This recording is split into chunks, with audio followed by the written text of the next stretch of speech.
नमस्कार दोस्तों, स्वागत है आपका हिंदी नॉलेज शो में। तो दोस्तों, अब से कुछ मिनटों पहले ही एक बहुत बड़े टेस्ट की खबर निकलकर सामने आई है।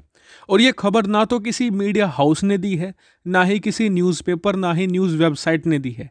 ये खबर खुद डीआरडीओ ने प्रेस रिलीज जारी करके दी है। और यकीन मानिए, भारत ने जिस हथियार का टेस्ट किया है ये बहुत ही ज़्यादा जरूरी था। और इसने ना सिर्फ चीन के बल्कि पाकिस्तान के भी कान खड़े कर दिए हैं, क्योंकि ये हथियार दोनों के खिलाफ बहुत ही ज़्यादा घातक साबित होगा। तो चलिए बिना समय गवाए वीडियो को शुरू कर लेते हैं और जान लेते हैं इस हथियार के बारे में और इसके टेस्ट के बारे में कुछ डिटेल्स।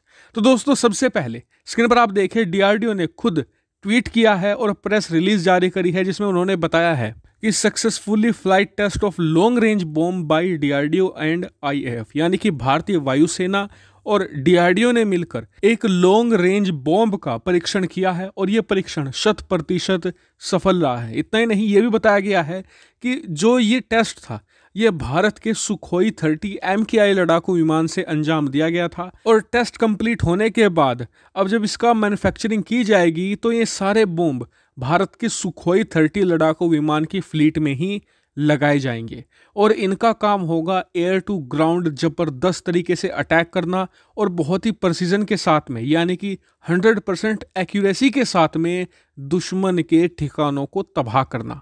वहीं कुछ रिपोर्ट हमें यह भी बता रही हैं कि ये बॉम्ब्स लेजर गाइडेड बॉम्ब हो सकते हैं। और अगर ऐसा होता है तो आप मान कर चलिए कि ये 100% एक्यूरेट होंगे और बहुत ही लंबी दूरी से जो दुश्मन के बंकर होते हैं या फिर पाकिस्तान द्वारा पाले गए आतंकियों के जो लॉन्च पैड होते हैं उन्हें काफ़ी दूरी से ही भारत 100% एक्यूरेसी के साथ तबाह कर सकता है।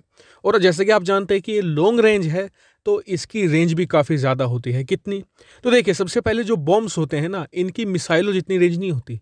इनकी जो स्टार्टिंग रेंज होती है, यानी कि लो रेंज वाले बॉम्ब्स होते हैं, वो लगभग 9 से लेकर 10 किलोमीटर की रेंज के होते हैं। जो मीडियम रेंज वाले बॉम्ब होते हैं उनकी रेंज 50 किलोमीटर होती है। जो लॉन्ग रेंज वाले होते हैं ये 50 से प्लस होते हैं। और बताया जा रहा है कि इसकी रेंज भी 50 से 100 किलोमीटर के बीच में होगी।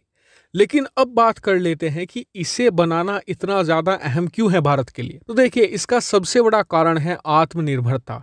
आप सभी लोग जानते हैं कि इस समय भारतीय वायुसेना जो ज़्यादातर बॉम्ब्स इस्तेमाल करती है वो इजरायली मेड हैं। जैसे कि इजराइल द्वारा भारत को दिया गया स्पाइस 2000 बॉम्ब्स। ऐसे में भारत इस मामले में भी पूरी तरीके से आत्मनिर्भर बनना चाहता है। और इसका कारण ये नहीं है कि हम इजराइल पर भरोसा नहीं करते या फिर हमें डर ये है कि भविष्य में हम दोस्त रहे न रहें। ये मामला नहीं है, मामला है एक्सपोर्ट का।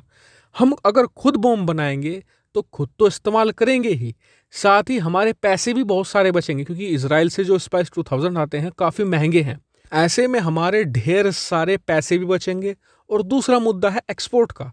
जो दुनिया भर में बॉम्ब्स का मार्केट है ना, जो एयर लॉन्च बॉम्ब्स होते हैं, इनका बहुत बड़ा मार्केट है। क्योंकि जो छोटे से छोटे देश हैं, मान लीजिए कोई अफ्रीका का देश है, उसके पास 1-2 लड़ाकू विमान तो है, लेकिन वो मिसाइल इस्तेमाल नहीं कर सकता। मिसाइल काफ़ी ज़्यादा महंगी आती है। और अगर ले भी लेता है तो फिर जो यूरोपियन देश है, अमेरिका है, ये ऑब्जेक्शन भी उठाते हैं, इनका इंटरनेशनल प्रेशर आता है।